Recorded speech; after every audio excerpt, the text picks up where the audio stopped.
Well, hello there, friends. I'm very excited today. I got a revelation. Spaghetti Bolognese does not exist. Ragù Bolognese, tagliatelle Bolognese, or pappardelle Bolognese exists, but not spaghetti Bolognese. We have been misled, but I got the authentic recipe right here, my friend. I'm very excited. I'm going to show you how to make it.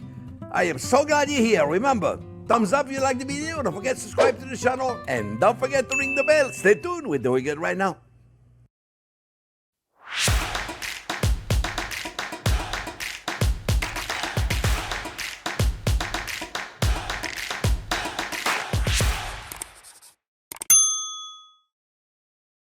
Okay, friends. Well, that's a revelation, eh? I have right here, my friends, the authentic Bolognese recipe, Ragù Bolognese, Ragù alla Bolognese. That is from the Accademia Italiana della Cucina. This is as authentic as it's going to be, my friends. I want to put an end to all of the misconception, misnomer. You're not supposed to do that. You're not supposed to do that. I got it right here. We're going to have fun with it. I'm telling you, I'm going to do for the first time ever. I'm going to follow a recipe exactly as it says right here. And I'm going to give it to you so you can have it.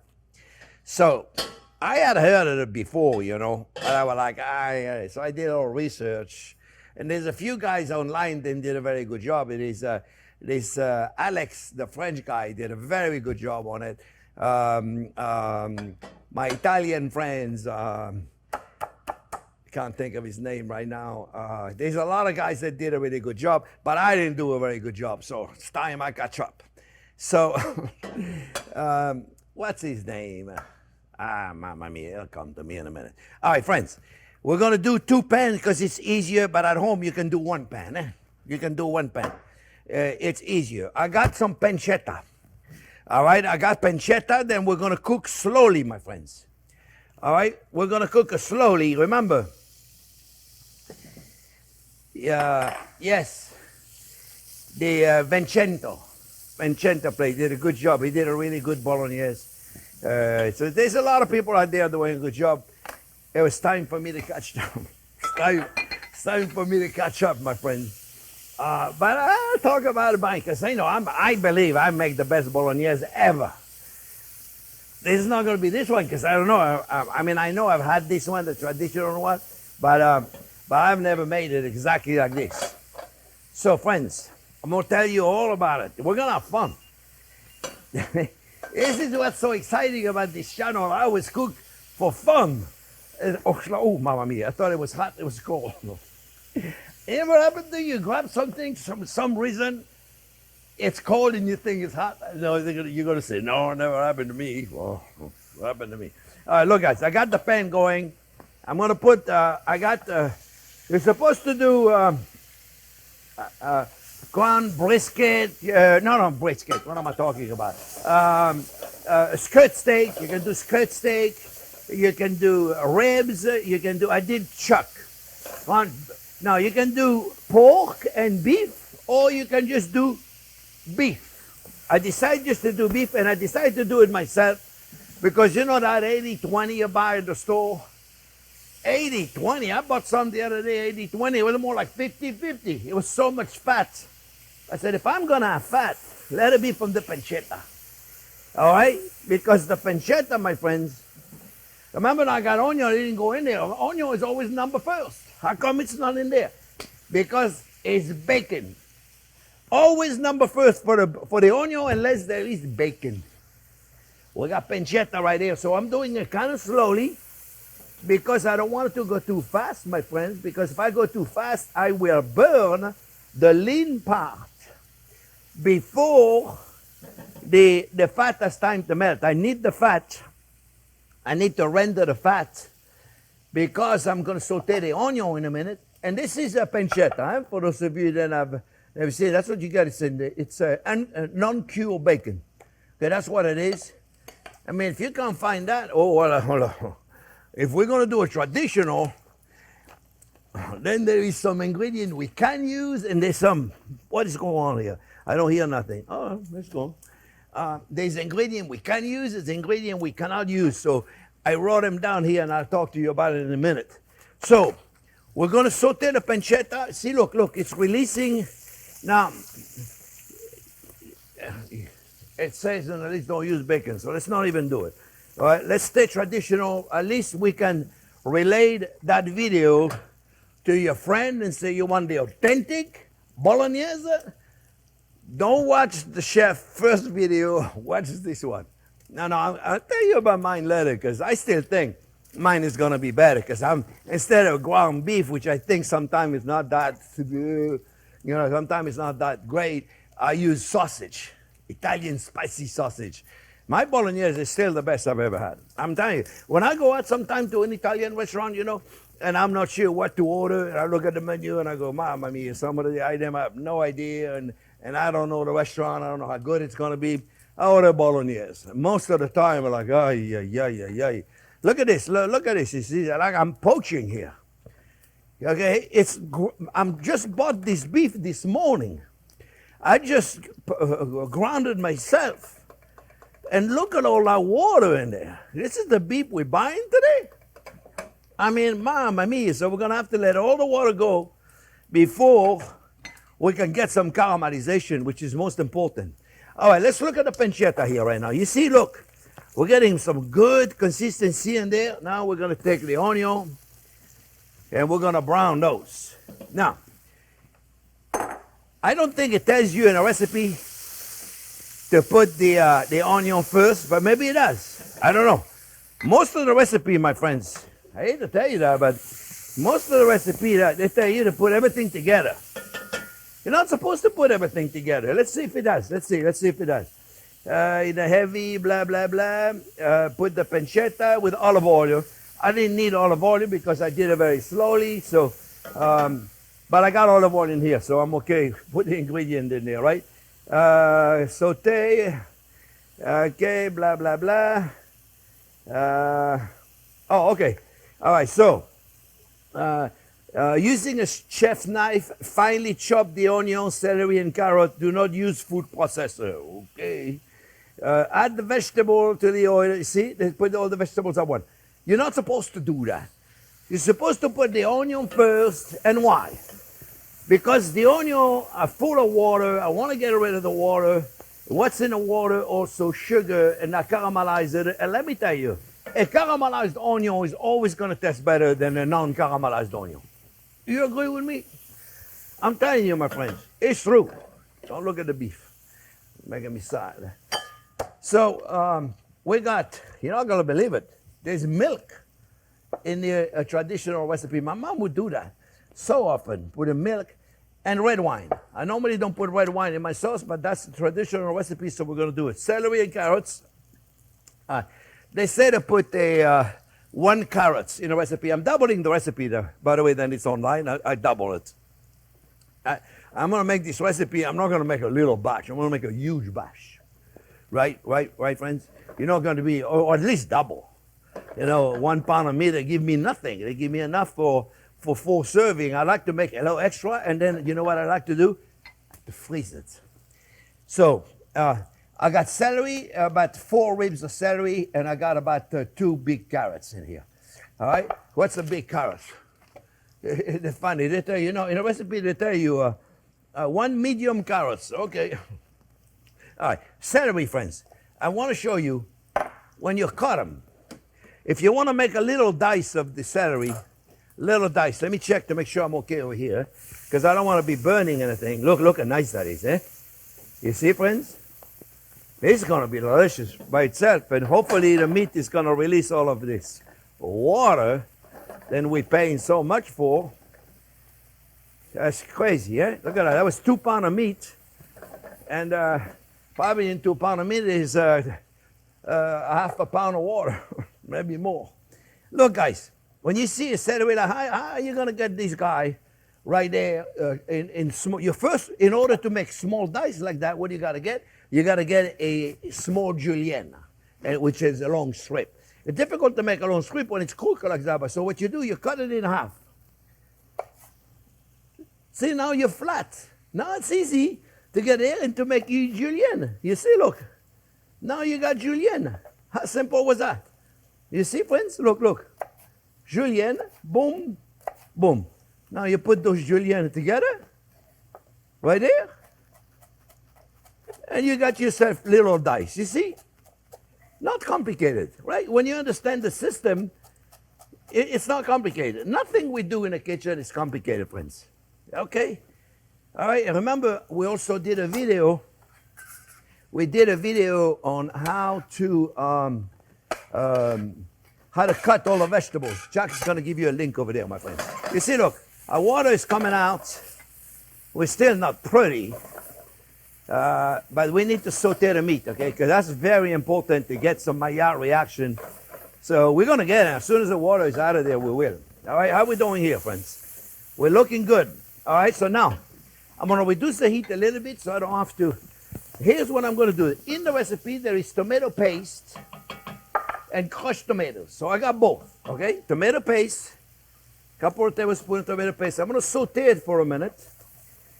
Saute the tomato paste for a minute.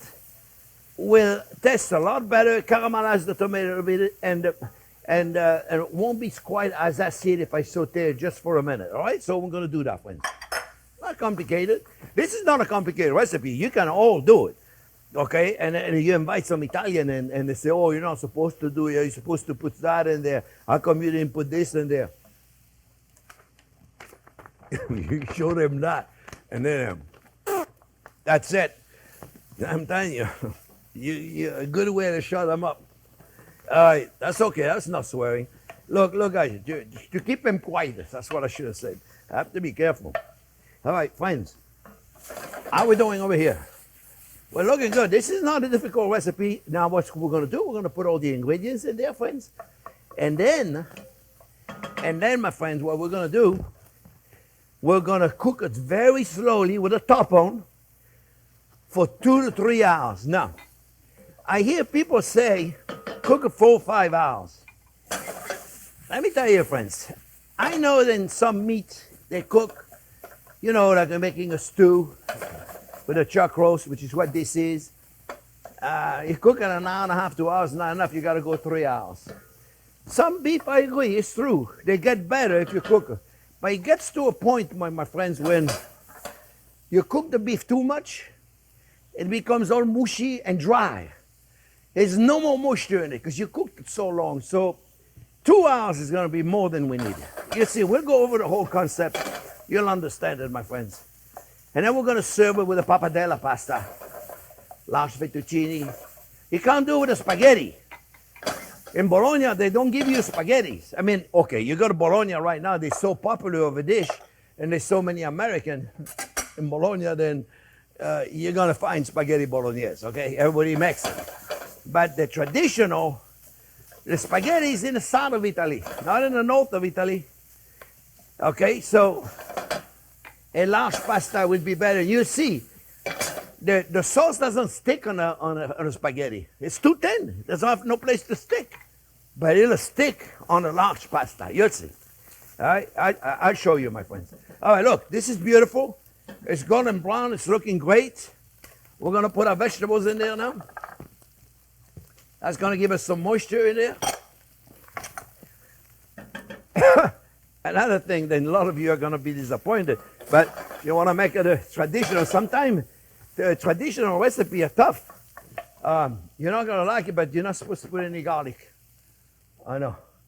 Well, if you have no Italian coming, put the garlic in there. Put the garlic in there, friends. All right, we're going to put it's about a cup of chopped tomatoes. Chopped tomatoes. And also, my friends, we are now going to put a cup of red wine. A cup of good red wine. Before we put any more of anything in there, we're going to let the wine reduce, my friend. Remember, we're going to let the wine reduce. Reduce down to nothing. Okay, it's really, really important. Let the alcohol out. Concentrate the flavor of the wine, and then we're going to cook it for about an hour or two, and then we're going to add some milk. First we're going to cook for a little while, and then we're going to add milk. The milk binds it all together, marries all the ingredients together. I haven't done it in a long time, but I remember my mom doing it all the time and explaining it to me. And then it marries the ingredients so well together. And then we're going to put a little stock. We're going to put some moisture in there. And so far, oh, mamma mia, you know what I forget? Salt and pepper. You know, it wouldn't be my channel if I didn't forget something. I always forget something. Measure carefully on the salt and pepper, please. There you go, pepper, black pepper. There you go. We're gonna mix all this up. How are we doing with the beef? You know, it's not really browning very much. You know what I'm gonna do? I'm gonna put a little bit of olive oil. I got this beautiful garlic olive oil. Yeah, that's gonna help us a little bit, you see? We need some more color in here. And you see, look, the wine is reducing down to almost nothing, my friends. That's what we need. Before you add anything, you want to make sure you reduce the wine. Okay? And then I'll talk about, I'm going to put a little bit of a stock now. Probably going to need a little bit more stock. Right now, I'm just going to put about you know what? I got a measuring thing. Here, let me put it in there. We're going to put a cup right now, because I'm really trying to follow the, I don't think it gave us a measurement on the stock. We're going to put enough to have some moisture in there. Because if we're going to cook, remember now we're going to cook it covered. Yeah. Now, this sauce is not about the tomatoes. The tomatoes are, it's more a meat sauce than it is a tomato sauce. So it might look like I got a lot of tomato, but you watch, it's going to reduce down to nothing. It's more of a meat sauce. So it's very important right now. Look, this is what's happening with the beef, friends. I don't know if you can see here. Jack might be able to come a little closer and see it. But actually, it's not much to see. But we want a little more caramelization of the meat, so we're going to wait for a second. Oh, while I'm waiting for this, let me put just a little bit more olive oil, yeah? Just a little bit. It's not going to hurt it. I just want to get some good caramelization. Let's go over while I'm waiting for this, my friends. I got salt and pepper. I got everything. Yes. Oh, the stock that I put in is the light beef broth that I put in there. You could put a vegetable broth, whatever you can find. Okay, so if you don't want to do just beef, you're allowed anything you want. It's your house. But if you have Italian and you want to go like that, you better say, you're allowed to do beef and pork, but majority should be beef. Should be the beef. 60% beef, it says. Unacceptable. What is not acceptable is veal, smoked pancetta or bacon. Smoked, no. If you're going to get bacon, and cube bacon. Only pork is not allowed. And believe it or not, it says right there, unacceptable. Garlic, rosemary, parsley, or other herbs and spices. Not allowed. Ragù alla Bolognese can be enriched with peeled and crumbled pork sausage. That's where I got the idea from, because that's what I put on mine. All right, friends. Oh, and on mine I don't put the sofrito. A lot of Italian have criticized me, but let me tell you, I'll give you a link of that one. You try to make it. It's delicious. All right, friends, look, I got some nice brownie on the beef. I'm not going to put it in here. Remember, it's a meat sauce, not a tomato sauce, friends. All right? So now, it looks like we have a lot of liquid, but we don't. We do not have that much liquid at all. You see, look. And I am going to add, I'm going to have to get more of that broth because I don't think I have enough right there. I put 1 cup so far, right? I'm going to put another cup. And I don't have another cup right here, so I'll have to get some more of it. But see, look. I only have like not even a third of it. So I'm going to add more stock. Okay, I write all that down on the recipe, friends. I'm going to let it cook for a little while. Then I'm going to add the milk. And then I come back. I'm going to show you what it looks like when it's all reduced. Remember, friends, now we're going to go very slowly. Oop, mamma mia. We're gonna go very slowly. We're gonna put a top on it. I have it very low. And we're gonna cook this for about an hour. I'm gonna add the milk. I'm gonna cover it again. And then I'm gonna cook it another hour. So for after 2.5 hours, I'll come back and I'll show you what it looks like. I'll be back.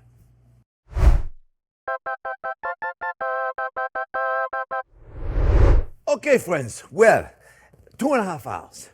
And it's up to you. You know, some people say cook it 4 hours, 5 hours, your meat will be so dry. Trust me, 2.5 hours. You want to go a little more if you want to, but the meat is melting. All the vegetables are melting, but it's not dry. So that's my thing. And remember, it's a meat sauce. It's not a tomato sauce. It's a meat sauce. A lot of the Bolognese I make is a lot more tomato. Okay, pasta. I got a boiling water right there. I'm gonna put some pappardelle pasta. The traditional pasta is the tagliatelle, which is a not as wide of a pasta as the pappardelle pasta. You can do a fettuccine. You want to do a flat pasta. That's more traditional because the meat is going to stick better on a flat pasta. The spaghetti is nothing to stick on. I mean, you want to make a spaghetti, make it with spaghetti. I've made it with spaghetti many times, and I like it with spaghetti too. Okay, so it's not like I don't like it with spaghetti. So, I want to tell you then, when I added the milk, I mean, it was full of liquid. I said, oh, mamma mia, how is that going to evaporate? But it does, it does. Keep the cover on. Make sure you check the bottom. You see, look, I'll show you. I use a wooden spatula to really scrape it. It's going to stick. Okay, it's going to stick. And then check your pot constantly to make sure you don't. It's going to stick. You can't just let it cook or say, oh, I'm going to let it cook and I'm going to come back two hours from now. No, you got to take care of it. You got to go talk to the sauce. No, I'm telling you. Look at it. I got my laundry going everywhere here. All right, friends. So we're going to make a couple of plates. Really simple here. We'll put the sauce in there. Really simple, right? Nothing really special. Then I'm going to put a little bit of the pasta water. No matter what, we got to put some pasta water right there. And the pasta water is just a little starch and always add a little pasta water. And the salt. That's it. So it's very salty water. The pasta is already cooked. It's easier for me when I do the show, friends, to start pre-cooking. You know, if you have a dinner party, there's nothing wrong with it. You can pre-cook them if you want to do it at the last minute and serve it. There's nothing wrong with doing that. You part cook them, 90%, 80%, whatever you want. You put them in a bowl like this with a little bit of olive oil. You shake it really good, and they're ready to go whenever you're ready to go. That's the whole idea. You want to do it whenever you're ready to go, okay? We're just going to do one serving real quick here, friends, okay? And I'm going to leave the rest in there. Very simple, right? This is like, remember, it's a meat sauce, eh? It's going to be a big serving, that's for sure. Because I got a lot of meat sauce in there, all right? Look at this. Let me tell you, my friend, it's delicious. It really, really is. It's fantastic. It really, really, really is beautiful. It's simple, it's clean, it's very Italian. I mean, yeah, no kidding. Bolognese sauce, the Italian. It's not Chinese, that's for sure. Or French, that's for sure. or Korean, forget it, it's Italian. Here we go, my friend. Look, see, look. You see the way the meat stick to the pasta? Look at this. You see, my friends? Look at this. Is that gorgeous or what? Now, don't tell anybody I told you, okay? You can certainly add some, no, don't. I'm going to be in trouble. But after you feed the Italian, okay, if you want to feed people that don't care, you put a little basil in there. Put a little garlic in there, okay? All right? Just help yourself with flavored any way you want, my friends. It doesn't matter. I mean, look at that. Call on fire in the house. Call the fire department. And then you know what I like to do, friends? I like to take a little bit of Parmigiano Reggiano Just at the last minute, just like this. Put a little bit, put a lot. Put whatever you like. And I'm gonna test this, and I'm telling you, my friends, it's worth it. And don't let anybody tell you it's not traditional, otherwise you say, look, this is a traditional recipe, which, by the way, was revised from the first writing was 1953, I think. It was revised April 20, 2023. See? It was revised. Here it is, my friends. Let me tell you, this is gonna be delicious. This is, oh, look at that. I don't have to make a fool out of myself with a long, long, long pasta. Look at this, beautiful. Let me tell you, God bless the Italian. They are champion at making pasta. This is the traditional Bolognese sauce. My friends, I hope you enjoyed it, because I certainly enjoyed making it for you. Remember, thumbs up, don't forget to subscribe to the channel, and don't forget to ring the bell. I'm so glad I could do it. Talk to you soon, guys.